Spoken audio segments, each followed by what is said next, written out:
सांप और कौवा। एक जंगल में एक बहुत पुराना बरगद का पेड़ था। उस पेड़ पर घोंसला बनाकर एक कौवा कौवी का जोड़ा रहता था। उसी पेड़ के खोखले तने में कहीं से आकर एक दुष्ट सर्प रहने लगा। हर वर्ष मौसम आने पर कौवी घोंसले में अंडे देती और दुष्ट सर्प मौका पाकर उनके घोंसले में जाकर अंडे खा जाता था।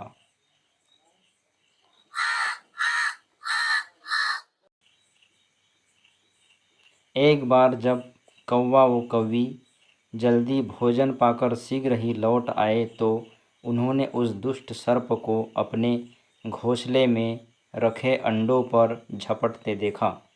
अंडे खाकर सर्प चला गया। कौवे ने कौवी को डांट बनाया, प्रिय, हिम्मत रखो, अब हमें शत्रु का पता चल गया है, कुछ उपाय भी सोच लेंगे। कौवा कौवी एक दूसरे से बात कर रहे हैं। कौवे ने काफ़ी सोचा विचार किया और पहले वाले घोंसले को छोड़ उससे काफ़ी ऊपर टहनी पर घोंसला बनाया और कौवी से कहा, यहाँ हमारे अंडे सुरक्षित रहेंगे। हमारा घोंसला पेड़ की चोटी के किनारे निकट है और ऊपर आसमान में चील मंडराती रहती हैं। चील सांप की बैरी है।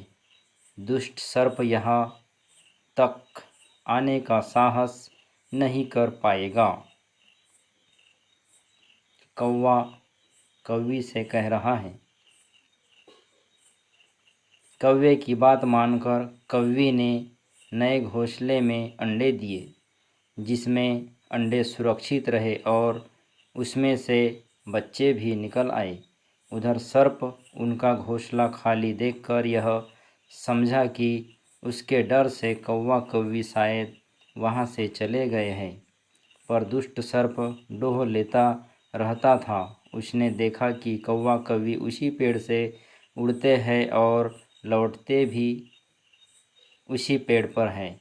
उसे यह समझ देखा कि नहीं लगा पेड़ पर ऊपर घोंसला बना हुआ है।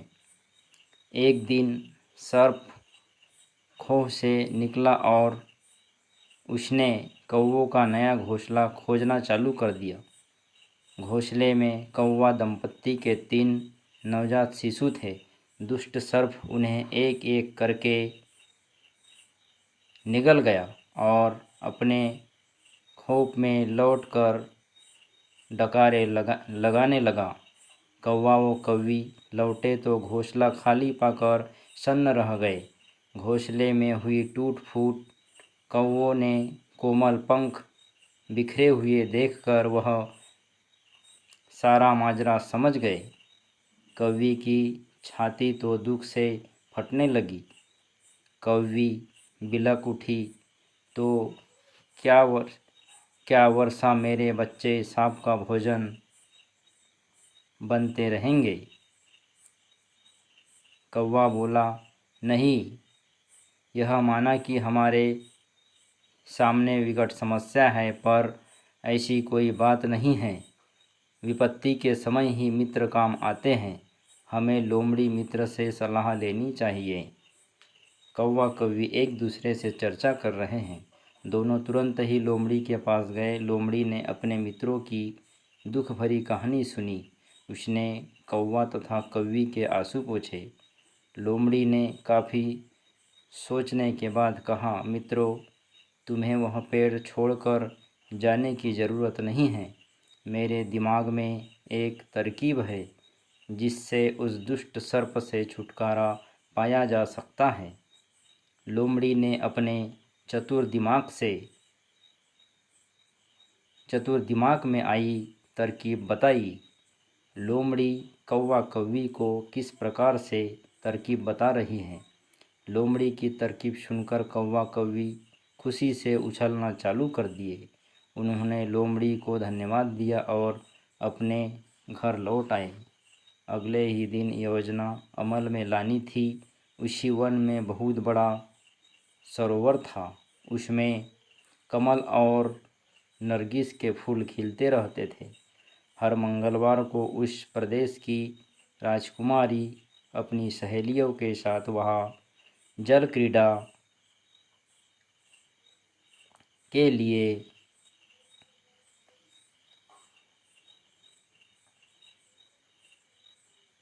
करने आती थी। उनके साथ अंगरक्षक तथा सैनिक भी आते थे।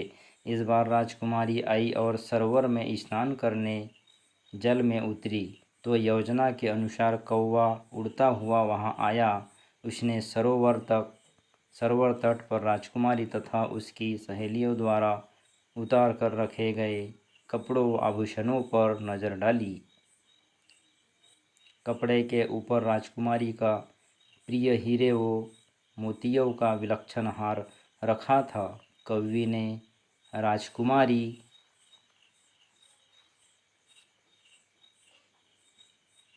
तथा सहेलियों का ध्यान अपनी ओर आकर्षित करने के लिए काव काव का शोर मचाया। जब सबकी नज़र उसकी ओर घूमी तो कौवा राजकुमारी का हार चोंच में दबाकर ऊपर उड़ गया। सभी सहेलियां चीखी, देखो देखो, वह राजकुमारी का हार उठाकर ले जा रहा है। सैनिकों ने ऊपर देखा तो सचमुच एक कौवा हार लेकर धीरे धीरे उड़ता जा रहा था। सैनिक उसी दिशा में दौड़ने लगे जिस दिशा में कौवा दौड़ रहा था। सैनिकों को अपने पीछे लगाकर धीरे धीरे उड़ता हुआ उसी पेड़ की ओर ले आया। जब सैनिक कुछ ही दूर रह गए तो कौवे ने राजकुमारी का हार इस प्रकार गिराया कि वह सांप वाले खोह के भीतर जा गिरा। सैनिक दौड़कर खोह के पास पहुँचे।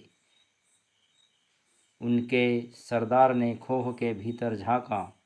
उसने वहाँ हार और उसके पास में ही एक काले सर्प को कुंडली मारे देखा। वह चिल्लाया, पीछे हटो, अंदर एक नाग है। सरदार ने खोह के भीतर भाला मारा। सर्प घायल हुआ और फुसफुसाता हुआ बाहर निकला। जैसे ही वह बाहर आया, सैनिकों ने भालों से उसके टुकड़े टुकड़े कर डाले। इस कहानी से यह सीख मिलती है कि सूझबूझ का उपयोग कर हम बड़ी से बड़ी ताकत और दुश्मन को हरा सकते हैं।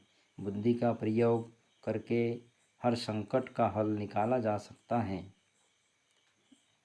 इस चैनल को सब्सक्राइब करें। धन्यवाद।